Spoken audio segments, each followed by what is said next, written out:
Bon, vous avez suivi les enseignements, ça vous a fait du bien. C'est important. Là maintenant, on va entrer dans la dimension spirituelle. Ça ne veut pas dire qu'on était dans la dimension charnelle. Mais on va entrer dans le monde spirituel maintenant. Dans un autre domaine. On va parler des entités spirituelles. Pour ça, c'est le terrifiant combat de l'ange lumineux. Le terrifiant combat de l'ange lumineux. C'est quoi cet ange-là? On va aller dans Apocalypse, chapitre 18, au verset 1. Bible du sommeil, il dit: après cela, je vis un autre ange descendre du ciel. Il détenait un grand pouvoir, virgule, et toute la terre fut illuminée du rayonnement de sa gloire. Donc, dans Apocalypse, chapitre 18, au verset 1. On vous parle ici que Jean, à l'île de Patmos, quand il est sorti de son corps, il a vu une entité extrêmement puissante qui, par son rayonnement, a illuminé toute la surface de la terre. Or, nous savons que quand le soleil brille dans toute sa splendeur, ça ne va pas éclairer toute la terre. En tout cas, dans l'époque où nous vivons. Mais cet ange-là, par son rayonnement, a fait pénétrer sa puissance dans les nuages. Et ça a éclairé toute la terre. Et pourquoi cet ange a éclairé toute la terre? Bible des peuples dit: après cela, je vis un autre ange qui descendait du ciel et rayonnait d'une telle puissance que toute la terre fut éclairée, illuminée de sa gloire. Donc vous dites ici que même les anges ont des puissances, ils ont leur propre gloire. Et cet ange-là, c'était un puissant visiteur qui est venu dans le plan physique. Donc il a franchi des dimensions, un océan d'étoiles pour venir dans cette réalité. Mais malgré qu'il est venu dans cette réalité, il a fallu que Jean puisse le contempler dans une vision. Sinon Jean lui-même ne pouvait pas supporter cette apparition au devant de lui. Dans la Bible Shura, il est dit: il a une grande puissance. Psaume 18 au verset 10, traduction avec crampon, il est dit: il a baissé les cieux. Donc quand cet ange est descendu, il a baissé les cieux. On ne dit pas ici qu'il a baissé le ciel, mais les cieux. Parce que voici, les cieux des cieux ne peuvent contenir le divin. Et les anges aussi, quand ils viennent dans ce monde, ils prennent votre apparence, ils prennent votre taille pour mieux vous parler, pour que vous puissiez les voir. En tout cas, ceux qui peuvent voir les entités spirituelles, bien entendu.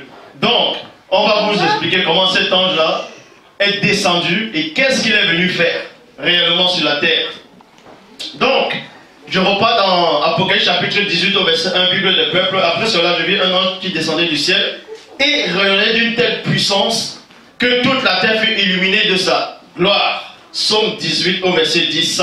Il abaissa les cieux et descendit. Une sombre nuée plutôt était sous ses pieds. On vous montre comment ça descend. En gros, il n'a pas connu le déploiement. Il est juste descendu. Et Ésaïe chapitre 60 au verset 1, lu second 1910: lève-toi et sois éclairé car ta lumière arrive et la gloire de l'Oba se lève sur toi. Donc, cet ange-là est venu pour délivrer le peuple qui était plongé dans les ténèbres, dans l'obscurité. C'est ça qu'on vous dit ici dans Ésaïe chapitre 60 verset 1, lève-toi, sois éclairé car ta lumière arrive. Cet ange-là descendait déjà parce que pour libérer quelqu'un des ténèbres, il faut déjà que toi, premièrement, tu puisses dominer les ténèbres, que tu puisses être lumière. Parce que les ténèbres ne vont pas délivrer celui qui est dans les ténèbres. Il faut, pour délivrer quelqu'un qui est dans les ténèbres, il faut que toi-même tu sois lumière. Donc, lève-toi et sois éclairé. Donc, quand cet ange-là descendait, il s'adressait déjà à ceux qui étaient initiés, à ceux qui étaient connectés déjà, à ceux qui subissaient déjà le joug du jadis. Et sois éclairé car ta lumière arrive. Pendant que cet ange-là descend, il a fallu que ceux qui sont d'abord initiés puissent voir d'abord cet ange-là. C'est pour ça que l'ange a été vu par Jean. Parce que Jean était déjà devenu une lumière. Comme le Christ lui dit, vous êtes la lumière du monde. Et Jean avait vu cet ange-là. Mais sauf que ceux qui vivaient dans les ténèbres n'avaient pas encore vu cet ange-là. Et la gloire de l'homme se lève sur toi. Matthieu chapitre 4 verset 16. Ce peuple assis dans les ténèbres avait une grande lumière. Et sur ceux qui étaient assis dans la région de l'homme de la mort, une lumière s'est élevée. Vous voyez, est-ce que vous comprenez? Donc quand vous vivez dans les ténèbres, ça symbolise quoi? Les mauvaises choses, les murmures, les mauvaises pensées, le congossa, bref, tout ce qui ne plaît pas au divin, tout ce qui empêche que vous puissiez accéder à la connaissance absolue, c'est-à-dire au mystère de la fusion.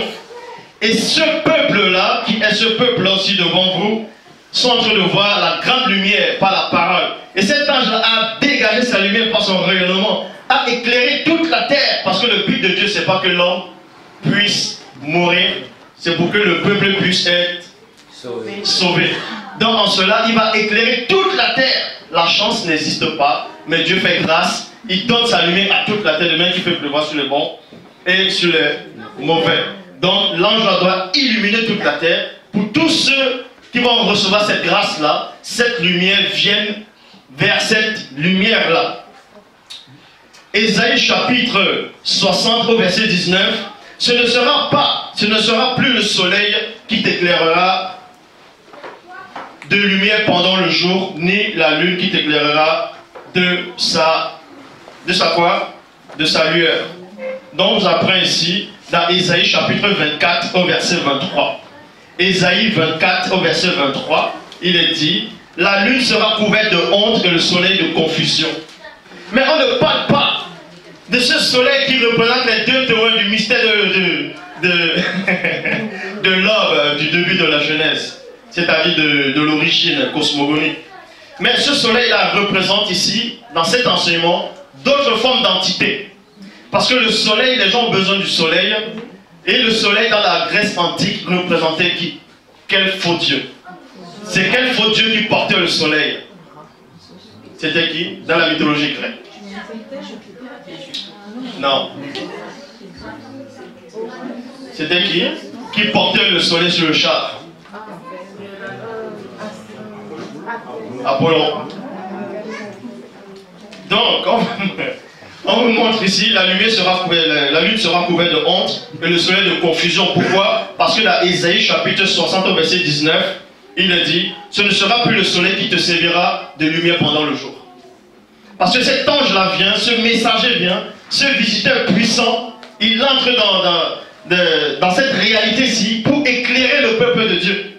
En cela, on dit dans Job, chapitre 34, au verset 22, il n'y aura ni ténèbres, ni ombre de la mort, où puissent se cacher ceux qui commettent l'iniquité. C'est en cela où, dans Apocalypse, chapitre 18, au verset 1, cet ange-là a éclairé toute la terre. Comme ça, quand tu commets le péché, quand tu commets le mal, quand tu commets l'iniquité dans les ténèbres, la lumière va te surprendre. En cela, quand la lumière te surprend, tu n'as plus envie de commettre l'iniquité. En gros, on te dit, repens-toi. Là, c'est l'ange qui éclaire. Et dans Hébreux chapitre 4, verset 13, nulle créature n'est cachée devant lui, mais tous sont en nu et à découvert aux yeux de celui à qui nous devons rendre compte. Parce que cet ange-là livrait déjà un combat terrifiant. Jérémie chapitre 16, au verset 17, car mes yeux sont tentatifs à toute leur voix. Donc cet ange-là est en train de voir tout ce qui se passait. Cet ange assistait aux œuvres mauvaises qui se produisaient sur la terre. C'est pour ça que son rayonnement a éclairé, même dans les ténèbres, je parle fort, a éclairé même dans les ténèbres les plus obscures. Donc, Jérémie chapitre 16 au verset 17, car mes yeux sont attentifs à toute leur voix. C'est cet ange-là qui est attentif à tout ce qui se passe sur la terre. Elles ne sont point cachées devant ma face, et leurs iniquités ne se dérobent point à mes regards. Daniel chapitre 2 au verset 22. Il révèle ce qui est profond et caché. Il connaît ce qui est dans les ténèbres et la lumière demeure avec lui. La lumière demeure avec lui parce que cet ange-là, c'est un ange de lumière. C'est une entité lumineuse qui éclairait, qui avait c'est-à-dire un terrifiant pouvoir. Un pouvoir incroyable. Et il n'y avait pas de protocole. Cet ange-là était accompagné, il n'était pas accompagné, il était tout seul. Mais tout à l'heure, vous allez voir que quoi qu'il était tout seul, il y avait néanmoins un autre qui devait venir après. Donc, dans Psaume 104, verset 2, la lumière t'enveloppe comme un vêtement. C'est ça qu'on vous dit dans Apocalypse chapitre 18, verset 1. Cet ange-là brillait comme c'était une lumière, toute la gloire illuminait toute la terre parce qu'il était enveloppé de cette lumière comme un vêtement. Psaume 48, verset 5. Nouvelle Bible seconde, il est dit, car les rois se sont ligués, ils se sont avancés ensemble. Là, on entre dans le combat. Voilà ce qui se passe dans le véritable combat spirituel. Quand un ange descend, les anges comme Gabriel, tout ça, bref, mais là, c'est pas Gabriel. Quand cet ange-là est descendu, cette entité-là est descendue, il est en train de briller. Et quand on dit ici, les rois se sont concertés. Donc, ce sont les anges déchus qui ont vu cette entité, qui est venue éclairer la terre, qui sont venus éclairer les ténèbres. Et eux, ils n'ont pas, ils étaient contents. Donc, ils ont fait une sorte de briefing pour aller d'abord connaître quelle est cette entité-là. C'est quoi cette entité qui éclaire toute la terre? C'est qui cette entité? Donc, pour ça, ils vont se concerter ici. On dit dans Psaume 48, au verset 6, Bible des peuples, à peine, à peine l'ont-ils vu qu'ils restent stupéfaits. Quand ils ont vu l'entité, ils étaient là stupéfaits. La bataille n'a même pas commencé. Ils ont pris panique. Ils s'enfuient. Psaume 48, verset 7, Bible seconde 21. Un tremblement, Psaume 48, au verset 7, Bible seconde 21. Un tremblement s'est emparé de sur place. Un tremblement s'est emparé de sur place. Virgule, comme la douleur s'empare d'une femme qui accouche. Apocalypse chapitre 20 au verset 1. Parce que cet ange-là a, en gros, puisqu'on vous dit dans Psaume 119, 105, ta parole est une lampe à mes pieds et un flambeau sur mon passage. Et on vous dit qu'il y a toujours un guide, l'ange de Dieu campe autour de ceux qui le craignent. Cet ange-là est venu éclairer la terre, est venu faire en sorte que l'homme sorte des ténèbres. Et derrière, quand il a fini sa mission, les entités qui travaillent avec Satan, quand ils ont vu l'ange lumineux, derrière, ils ont vu une autre entité qui est venue après. C'est en cela on va à l'Apocalypse chapitre 20 au verset 1 qui dit, après cela, je vis descendre du ciel un ange qui avait la clé de l'abîme et une grande chaîne dans sa main. Quand ils ont vu cet ange, ils ont dit, oh! Le tremblement les a saisis. Parce que Christ est sur la terre, les démons disent, c'est-à-dire, ils ne voulaient pas qu'on les jette dans l'abîme. En gros, ils ont supplié, nous on va pas dans l'abîme, on va nous plutôt ailleurs. Mais quand ils ont vu l'entité même qui a le contrôle de l'abîme, ils ont dit, oh! Le tremblement les a saisis. Ils ont pris la fuite. Mais il y a un qui n'a pas pris la fuite. Le jadis n'a pas pris la fuite. Il n'a pas pris la fuite, les autres ont pris la fuite. C'est là qu'on lit l'Apocalypse chapitre 20, verset 2, Bible, parole de vie. Il saisit le dragon. Parce que le dragon n'a pas fui. Le dragon l'a sous-estimé. Parce qu'il a dit, je frapperai le berger, les brebis seront dispersées. Et vu que Satan ne veut pas, il veut rester en tant que berger dans son truc pour ne pas fuir. Mais sauf que ces brebis ont pris la fuite et ils ont le choc maintenant. Il saisit le grand dragon, le serpent ancien qui est le diable et Satan et l'enchaînant pour 1000 ans. Verset 3, Bible seconde 21. Et le jeta dans l'abîme, il ferma et c'est là l'entrée de dessus, de lui, pour qu'il n'égare plus les nations jusqu'à ce que les 1000 ans soient accomplis. Après cela, il faut qu'il soit relâché un peu de temps. Apocalypse chapitre 9 au verset 11, il est dit, elles ont comme roi l'ange de l'abîme. Il se nomme en hébreu abandon et en grec Apollyon, c'est-à-dire le destructeur. Cet ange-là est connu sous le nom du destructeur. Parce qu'il y a plusieurs destructeurs. Mais lui, il était spécial.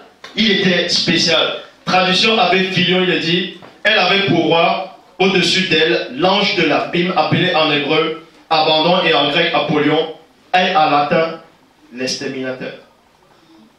Donc son rôle c'était d'exterminer, éradiquer les ténèbres. Donc prendre les gens, les mettre dans la Bible.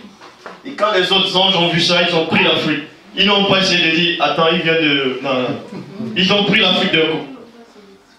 Donc, Apocalypse chapitre 9, comme je lis, Apocalypse chapitre 9 au verset 1, traduction écuménique de la Bible dit, le cinquième ange fit sonner la trompette. Le cinquième ange fit sonner de la trompette, je vis une étoile précipitée. Bon, dans d'autres versions qui étaient mal traduites, on vous dit qu'il y a une étoile qui est tombée du ciel. Elle est tombée sur la terre, on lui a donné la clé de la Bible. Déjà, ça ne tient pas la route. Depuis quand une étoile va tomber, tomber c'est synonyme de chute. Si tu chutes, on ne va pas te donner les clés de la Bible. Puisque dans la Bible, on sait que ce sont les anges de chute qu'on a mis dans la Bible. Vous voyez cela dans le livre de Jude. Bon. Le cinquième ange sonna dans la trompette et je vis une étoile précipitée. Certains se vont dire, mais précipiter, ça va aussi dire tomber. Mais sauf que précipiter, ça va aussi dire plonger. Fais quelque chose à la hâte. Parce que cet ange-là est descendu avec une vitesse, une fraction de seconde, du ciel sur la terre, et il lui fit donner la clé du puits de l'abîme. Verset 2, Bible en français courant, l'étoile ouvrit le puits et il en monta une fumée semblable à celle d'une fournaise. Le soleil et l'air furent obscurcis par cette fumée. Pourquoi le soleil et l'air ont été obscurcis par cette fumée?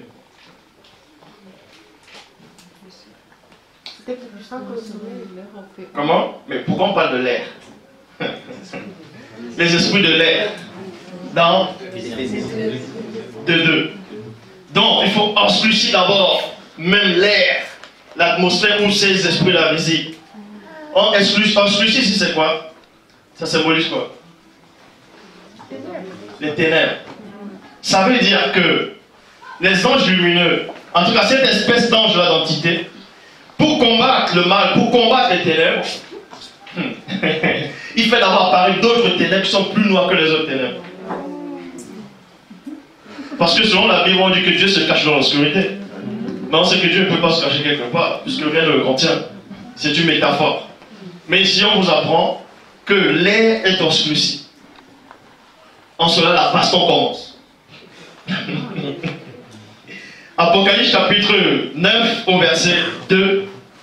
Bible en français courant, l'étoile ouvrit, comme j'ai lu, l'étoile ouvrit et il monta une fumée semblable à celle d'une fournaise. Le soleil et l'air furent obscurcis par cette fumée. Verset 3, Bible des peuples. De cette fumée,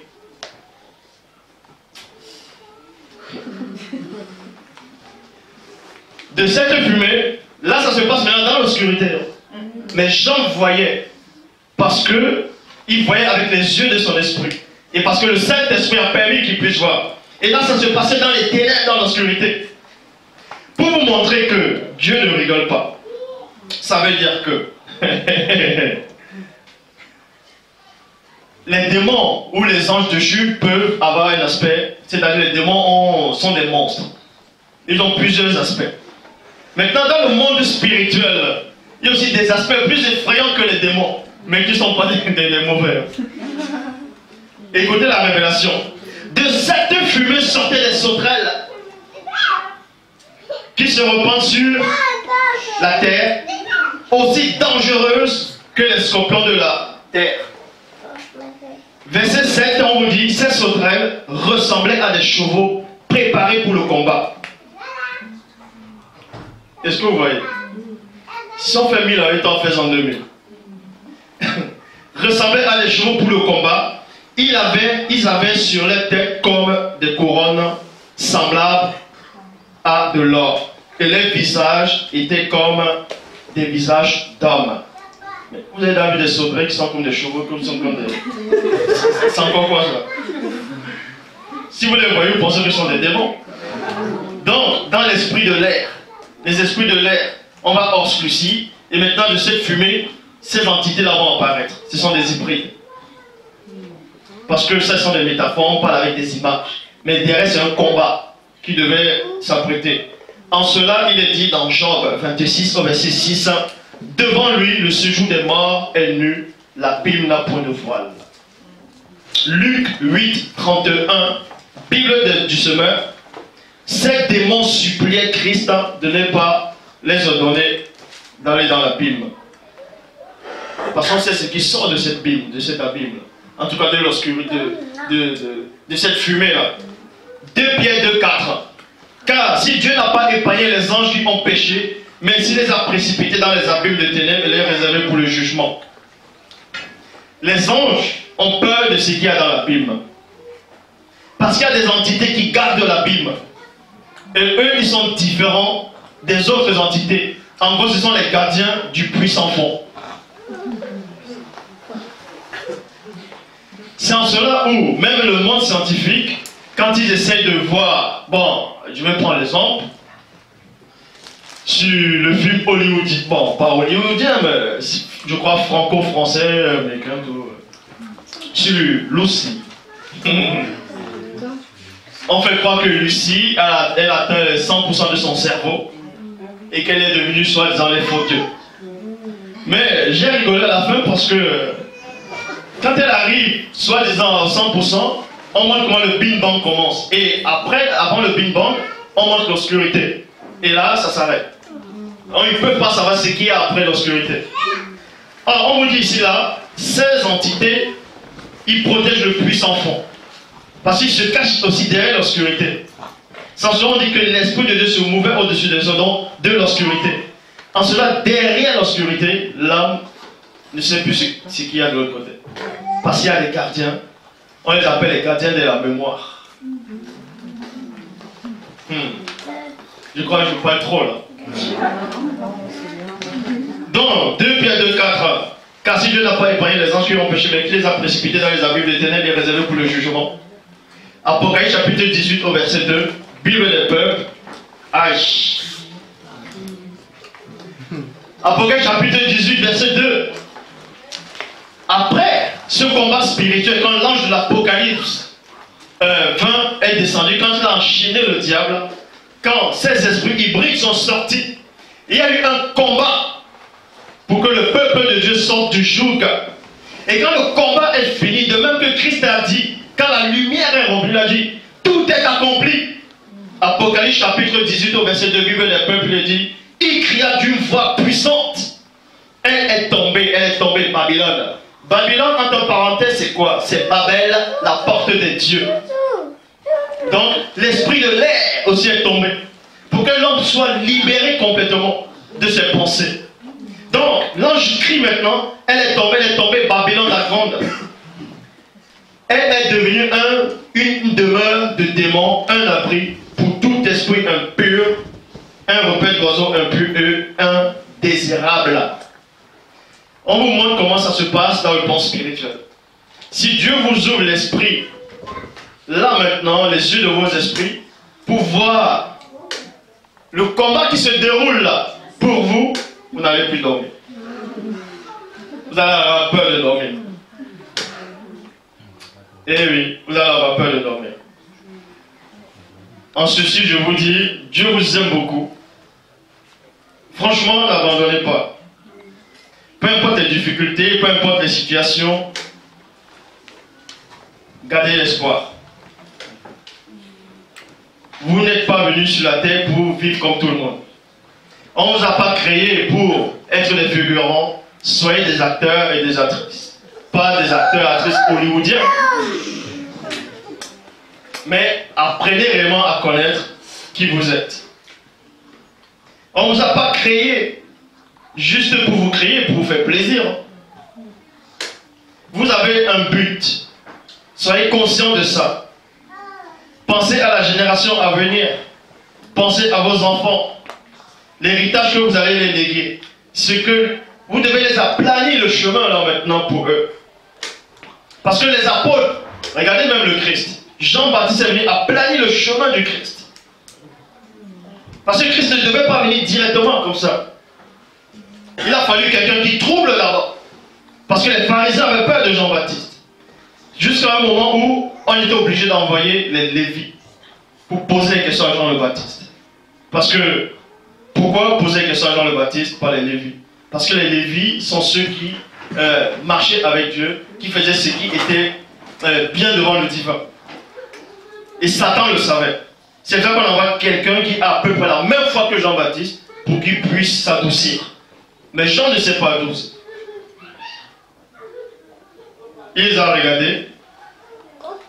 Et qu'est-ce que Jean a dit?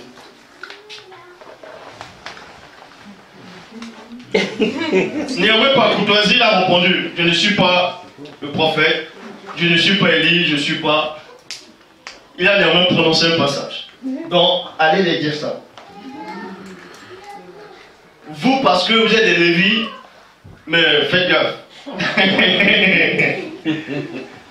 je vous respecte en tant que Lévi. Mais si c'est d'autres personnes, n'allez même pas les répondre. Donc, franchement, bon, bref. Aimer réellement Dieu. C'est important d'aimer Dieu. C'est vraiment important. Arrêtez la guerre, arrêtez les murmures, arrêtez tout ça. Ça ne sert à rien. Ce sont des distractions. Franchement, ça ne sert à rien. Vous ne savez pas quand est-ce que vous allez quitter ce monde. On vous a tellement menti, on vous a fait croire que vous allez mourir. Vous allez aller au purgatoire. Le purgatoire, vous allez attendre là-bas. Mais non. Il est réservé aux gens de mourir une seule fois après quand vient le jugement. N'ayez pas peur du jugement. Ayez plutôt peur d'atterrir devant celui qui doit arriver avec les habits sales. Aimez réellement Dieu, car Dieu vous aime. Donc, pour l'amour qu'il a pour vous, respectez au moins ça. Donnez-lui ça. Aimez Dieu, non pas, allez vers Dieu, non pas parce que il va vous donner une récompense. Il ne faut pas servir Dieu parce que vous voulez une récompense. Dieu, c'est déjà la récompense. C'est la parole que vous écoutez, c'est déjà une récompense. Aimez Dieu sincèrement. Si vous avez des problèmes, des difficultés, il y a déjà un programme. Regardez même dans les fausses églises. Ils vont à l'église presque tous les dimanches. D'autres vont peut-être les nuits de prière, tout ça. Mais là, il y a un programme qui est en route, c'est tous les jours. À part samedi et dimanche. Alors, vous n'êtes pas gâtés comme ça? Aimez réellement Dieu. Aimez réellement Dieu. Aimez Dieu. Si vous voulez atteindre la perfection. Quelqu'un comme Doumsé. Doumsé, c'est qui? C'est Enoch. Ça veut dire initié. Pour qu'il ne puisse pas goûter au raisin de la mort, c'est parce qu'il aimait vraiment Dieu. Il voulait connaître Dieu. Il voulait réellement le connaître. Non pas connaître Dieu, tu dis, ah mais c'est qui Dieu? Non. Il voulait le connaître parce qu'il a vu la création, il a dit, c'est beau. Ah, celui qui a créé ça, j'ai envie de le voir parce qu'il m'a donné l'être, le mouvement. Il m'a donné le choix, le libre arbitre. Pour ça, même si je ne le vois pas, je veux, à cause de lui, je vais éviter le péché. Et Christ aussi a dit à ses apôtres, en tout cas par la prière au Père, je me sanctifie moi-même pour eux. Donc, à cause de vos enfants qui vont arriver, sanctifiez-vous. J'en ai terminé. Soit-il.